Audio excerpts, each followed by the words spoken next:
శ్రీకృపా ప్రేక్షకులకు స్వాగతం. ఓం నమో భగవతే వాసుదేవాయ. ధనుర్మాసము 4వ రోజు తిరుప్పావై 4వ పాసురము.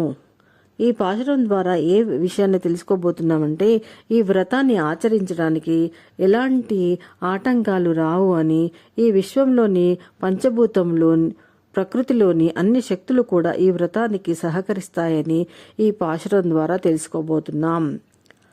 ஆண்டாள் திருவடிகளே சரணம்.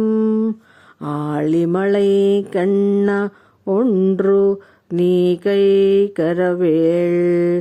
ஆழியுள் புக்கு முகண்டு கோடு ஆர்த்தேரி.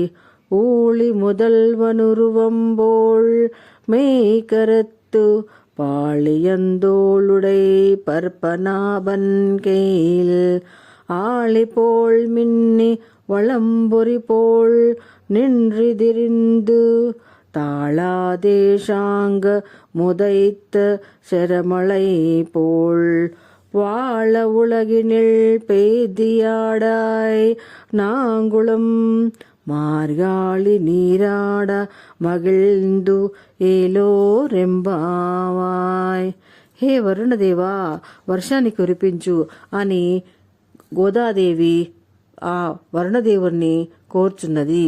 ఓ గంభీర స్వభావం కలిగిన ఓ వరుణదేవా, వర్ష నిర్వాహకుడా, నీవు నీ చేయి ముడవకుము అని దివ్య సందేశాన్ని ఇస్తుంది. అనగా విస్తారంగా వర్షంలో కురవవలెనను, తద్వారా లోకమంతా సుభిక్షంగా ఉండవలెనని ఆండాళ్ తల్లి కోరిక.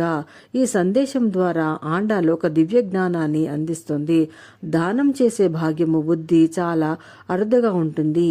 ఆ గుణాలను కలిగి ఉన్నాము అంటే అది గొప్ప భాగ్యమే.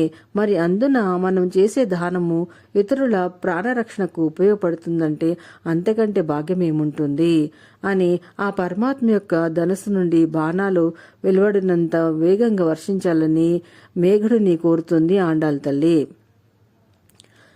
ఇంకా ఆ స్వామి చేతిలోని సుదర్శన చక్రములాగా మెరుస్తుంది. అలా మెరువు అనే పంచజన్యము అనే శంఖము ధ్వనిలాగా గర్జించు.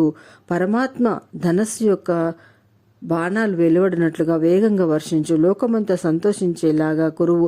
అలాగే మేము కూడా స్నానవ్రతం ఆచరిస్తాము అని ఆనందంగా చెప్తుంది ఈ పాశురంలో. ఆండాళ్ తిరువడిగళే శరణం. Thank you.